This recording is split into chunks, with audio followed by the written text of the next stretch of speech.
Chapter 6. Will You Pay the Price? The gods sell anything, and to everybody, at a fair price. Emerson. All desire knowledge, but no one is willing to pay the price. Juvenal. There is no royal path which leads to geometry. Euclid. There is no road to success but through a clear, strong purpose. A purpose underlies character, culture, position, attainment of whatever sort. T. T. Munger. Remember, you have not a sinew whose law of strength is not action. You have not a faculty of body, mind, or soul whose law of improvement is not energy. E. B. Hall. We have but what we make, and every good is locked by nature in a granite hand. Sheer labor must unclench. "Oh, if I could thus put a dream on canvas!" exclaimed an enthusiastic young artist, pointing to a most beautiful painting. "Dream on canvas," growled the master. "It is the 10,000 touches with the brush you must learn to put on canvas that make your dream." "There is but one method of attaining excellence," said Sidney Smith, "and that is hard labor." "If only Milton's imagination could have conceived his visions," says Waters, "his consummate industry alone could have carved the immortal lines which enshrine them. If only Newton's mind could reach out to the secrets of nature, even his genius could only do it by the homeliest toil. The works of Bacon are not Midsummer Night's Dreams, but like coral islands they have risen from the depths of truth, and formed their broad surfaces above the ocean by the minutest accretions of persevering labor. The conceptions of Michelangelo would have perished like a night's fantasy had not his industry given them permanence." Salvini contributes the following to the Century as to his habits of study before he had established himself as a past master of tragedy. "I imposed upon myself a new method of study. While I was busying myself with the part of Saul, I read and reread the Bible, so as to become impregnated with the appropriate sentiments, manners, and local color. When I took up Othello, I pored over the history of the Venetian Republic and that of the Moorish invasion of Spain. I studied the passions of the Moors, their art of war, their religious beliefs, nor did I overlook the romance of Giraldi Cinthio in order the better to master that sublime character. I did not concern myself about a superficial study of the words, or of some point of scenic effect, or of greater or less accentuation of certain phrases with a view to win passing applause. A vaster horizon opened out before me, an infinite sea on which my bark could navigate in security, without fear of falling in with reefs." His method was not new, but he considered it so, and gives his opinion in quotation marks. He speaks of characters with which his name is not always associated by writers on the stage, but is correct, I think, in the main. Many years ago, a little boy entered Harrow School and was put in a class beyond his years, wherein all the other boys had the advantage of previous instruction. His master used to reprove his dullness, but all his efforts could not raise him from the lowest place in the class. The boy finally procured the elementary books which the other boys had studied. He devoted the hours of play and many of the hours of sleep to mastering the elementary principles of these books. This boy was soon at the head of his class, and the pride of Harrow. The statue of that boy, Sir William Jones, stands today in St. Paul's Cathedral, for he lived to be the greatest Oriental scholar of Europe. "What is the secret of success in business?" asked a friend of Cornelius Vanderbilt. "Secret? There is no secret about it," replied the Commodore.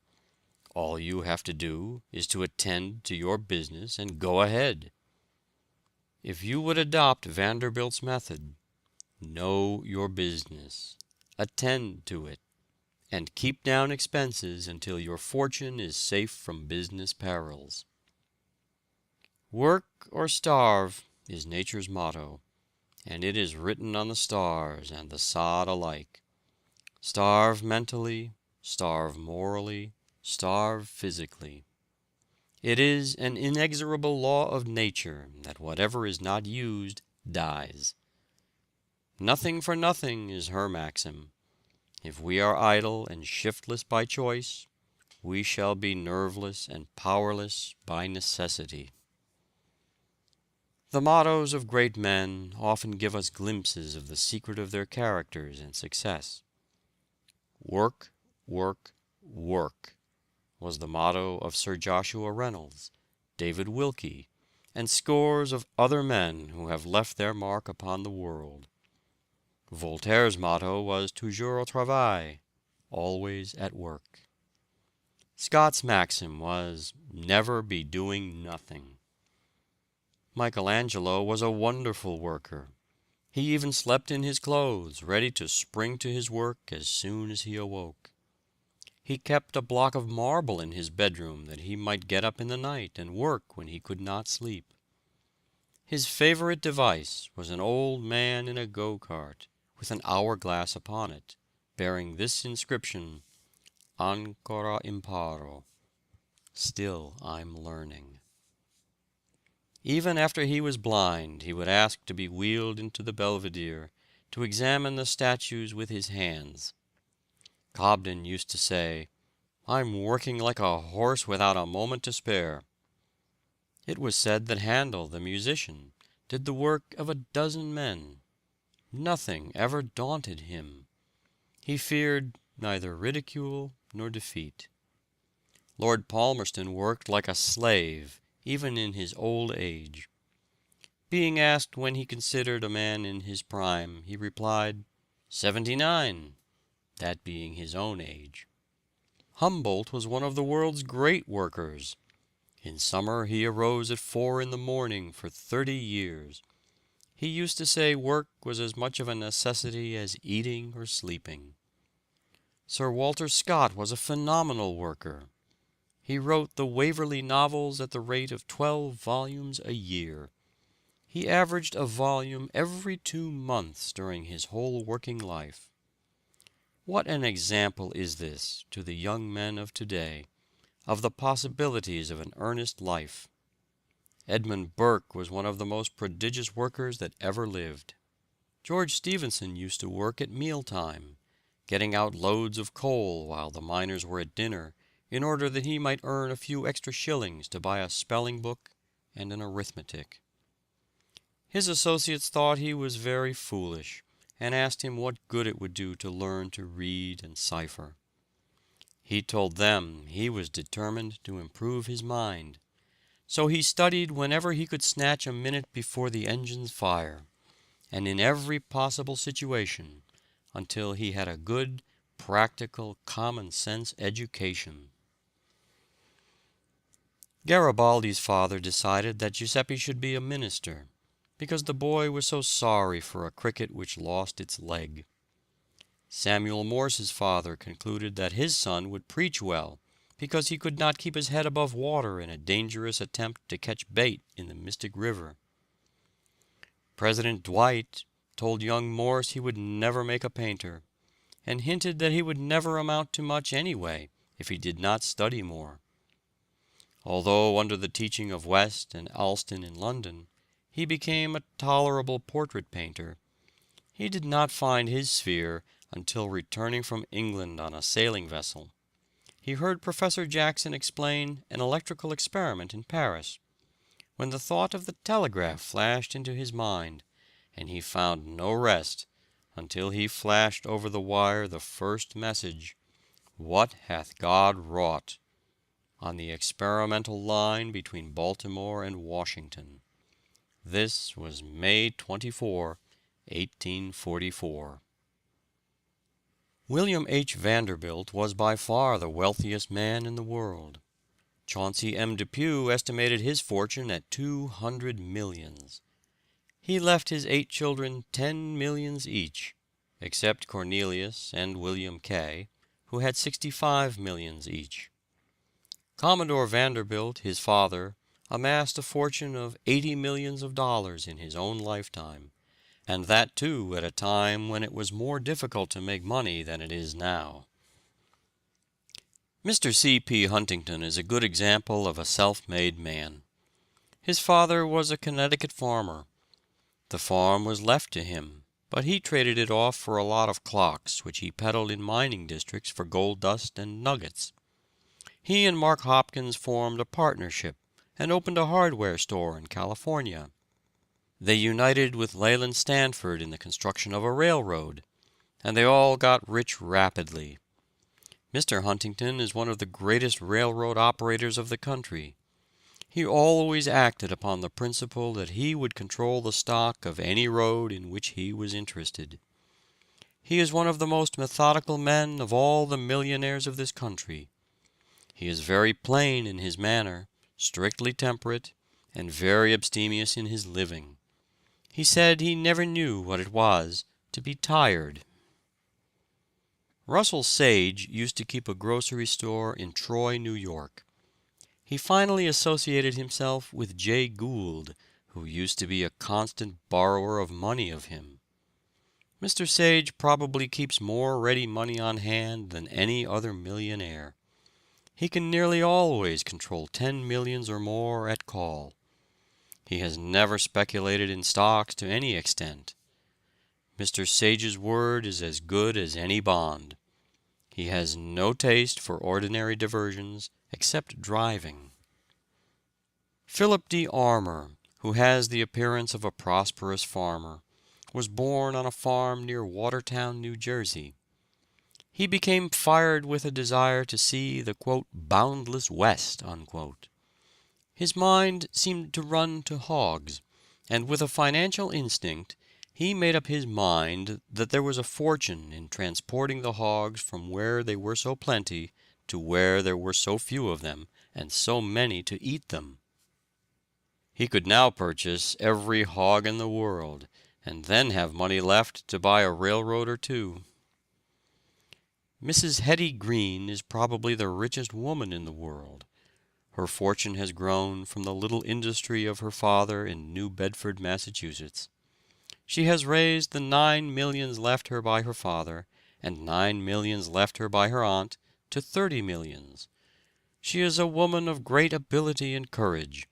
She once took with her $5 millions of securities in a satchel on a streetcar to deposit with her banker on Wall Street. The probabilities are that billionaires will be as plentiful in the 20th century as millionaires are today, through hard work, self-denial, rigid economy, method, accuracy, and strict temperance, for not one of the self-made millionaires are intemperate. John D. Rockefeller never tastes intoxicating liquor. He seems as unvarying in his method and system as the laws of the universe. Jay Gould did not use wine or intoxicating liquor of any kind. Mr. Huntington does not even drink coffee, while William Waldorf Astor merely takes a sip of wine for courtesy's sake. Not one of the leading millionaires uses tobacco, and not one of them is profane. Very rich men are almost always honest in their dealings, so far as their word is concerned. William Waldorf Astor, until recently, has been considered the richest man in the world, but John D. Rockefeller surpasses him now, it is said. The whole wealth of Croesus was little more than the income of this modern Croesus for 1 year. Mr. Rockefeller controls about 80 or 90 millions of capital stock in the Standard Oil Trust. The Standard Oil Company is one of the best managed corporations in the world. 2 centuries and a quarter ago, a little tempest-tossed, weather-beaten bark, barely escaped from the jaws of the wild Atlantic, landed upon the bleakest shore of New England. From her deck disembarked 101 careworn exiles. To the casual observer, no event could seem more insignificant. The contemptuous eye of the world scarcely deigned to notice it. Yet the famous vessel that bore Caesar and his fortunes carried but an ignoble freight compared with that of the Mayflower. Though landed by a treacherous pilot upon a barren and inhospitable coast, they sought neither richer fields nor a more congenial climate, but liberty and opportunity. A lady once asked Turner the secret of his great success. "I have no secret, madam, but hard work. This is a secret that many never learn, and they don't succeed because they fail to learn it.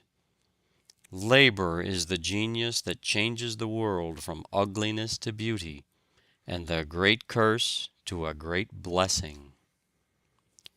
See Balzac in his lonely garret, toiling, waiting, amid poverty and hunger, but neither hunger, debt, poverty, nor discouragement could induce him to swerve a hair's breadth from his purpose.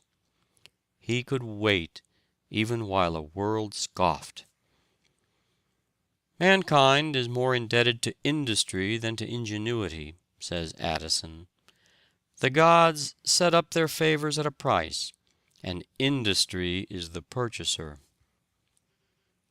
Rome was a mighty nation while industry led her people, but when her great conquests of wealth and slaves placed her citizens above work, that moment her glory began to fade, and vice and corruption, induced by idleness, doomed the proud city to an ignominious history.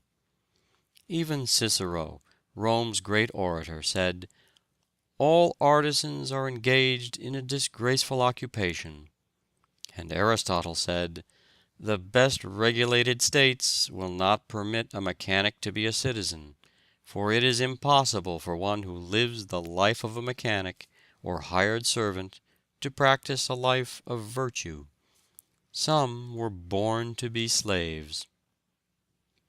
But fortunately there came a mightier than Rome, Cicero or Aristotle, whose magnificent life and example forever lifted the false ban from labor and redeemed it from disgrace. He gave dignity to the most menial service and significance to labor. Christ did not say, "Come unto me, all ye pleasure hunters, ye indolent, and ye lazy," but "Come all ye that labor and are heavy laden." Columbus was a persistent and practical, as well as an intellectual hero. He went from one state to another, urging kings and emperors to undertake the first visiting of a world which his instructed spirit already discerned in the far-off seas. He first tried his own countrymen at Genoa, but found none ready to help him. He then went to Portugal, and submitted his project to John II, who laid it before his council. It was scouted as extravagant and chimerical. Nevertheless, the king endeavored to steal Columbus's idea. A fleet was sent north in the direction indicated by the navigator, but being frustrated by storms and winds, it returned to Lisbon after 4 days' voyaging. Columbus returned to Genoa, and again renewed his propositions to the Republic, but without success. Nothing discouraged him. The finding of the New World was the irrevocable object of his life. He went to Spain, and landed at the town of Palos, in Andalusia. He went, by chance, to a convent of Franciscans, knocked at the door, and asked for a little bread and water. The prior gratefully received the stranger, entertained him, and learned from him the story of his life. He encouraged him in his hopes, and furnished him with an admission to the court of Spain, then at Cordova. King Ferdinand received him graciously, but before coming to a decision, he desired to lay the project before a council of his wisest men at Salamanca. Columbus had to reply, not only to the scientific arguments laid before him, but to citations from the Bible.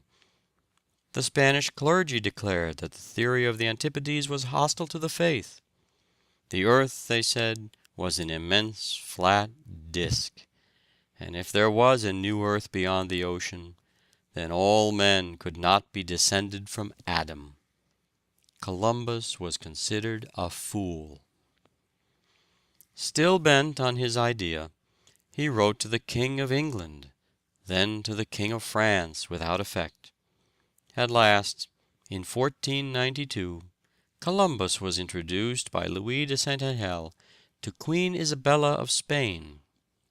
The friends who accompanied him pleaded his cause with so much force and conviction that he at length persuaded the Queen to aid him. Lord Ellenborough was a great worker. He had a very hard time in getting a start at the bar, but was determined never to relax his industry until success came to him. When he was worked down to absolute exhaustion, he had this card which he kept constantly before his eyes, lest he might be tempted to relax his efforts. Quote, "Read or starve." Unquote. Show me a man who has made $50,000, and I will show you in that man an equivalent of energy, attention to detail, trustworthiness, punctuality, professional knowledge, good address, common sense, and other marketable qualities. The farmer respects his savings bank book not unnaturally, for it declares with all the solemnity of a sealed and stamped document that for a certain length of time he rose at 6 o'clock each morning to oversee his labors, that he patiently waited upon seasonable weather, that he understood buying and selling. To the medical man, his fee serves as a medal to indicate that he was brave enough to face smallpox and other infectious diseases, and his self-respect is fostered thereby. The barrister's brief is marked with the price of his legal knowledge, of his eloquence, or of his brave endurance during a period of hope-deferred brieflessness. A rich man asked Howard Burnett to do a little thing for his album. Burnett complied and charged 1,000 francs. "But it took you only 5 minutes," objected the rich man. "Yes, but it took me 30 years to learn how to do it in 5 minutes." "I prepared that sermon," said a young sprig of divinity, "in half an hour, and preached it at once, and thought nothing of it." "In that," said an older minister, "your hearers are at one with you, for they also thought nothing of it." Virgil seems to have accomplished about 4 lines a week, but then they have lasted 1,800 years, and will last 1,800 more. 7 years Virgil is said to have expended in the composition of the Georgics, and they could all be printed in about 7 columns of an ordinary newspaper. Tradition reports that he was in the habit of composing a few lines in the morning, and spending the rest of the day in polishing them. Campbell used to say that if a poet made 1 good line a week, he did very well indeed. But Moore thought that if a poet did his duty, he could get a line done every day. What an army of young men enters the success contest every year as raw recruits. Many of them are country youths flocking to the cities to buy success. Their young ambitions have been excited by some book, or fired by the story of some signal success, and they dream of becoming Astors or Gerards, Stuarts or Wanamakers, Vanderbilts or Goulds, Lincolns or Garfields, until their innate energy impels them to try their own fortune in the magic metropolis. But what are you willing to pay for "success," as you call it, young man? Do you realize what that word means in a great city in the 19th century, where men grow gray at 30 and die of old age at 40, where the race of life has become so intense that the runners are treading on the heels of those before them, and "woe to him who stops to tie his shoestring"? Do you know that only 2 or 3 out of every 100 will ever win permanent success, and only because they have kept everlastingly at it, and that the rest will sooner or later fail, and many die in poverty because they have given up the struggle? There are multitudes of men who never rely wholly upon themselves and achieve independence. They are like summer vines which never grow even ligneous, but stretch out 1,000 little hands to grasp the stronger shrubs, and if they cannot reach them, they lie disheveled in the grass, hoof-trodden and beaten of every storm. It will be found that the first real movement upward will not take place until, in a spirit of resolute self-denial, indolence so natural to almost everyone is mastered. Necessity is, usually, the spur that sets the sluggish energies in motion. Poverty, therefore, is often of inestimable value as an incentive to the best endeavors of which we are capable. End of chapter 6. Recording by David Martin.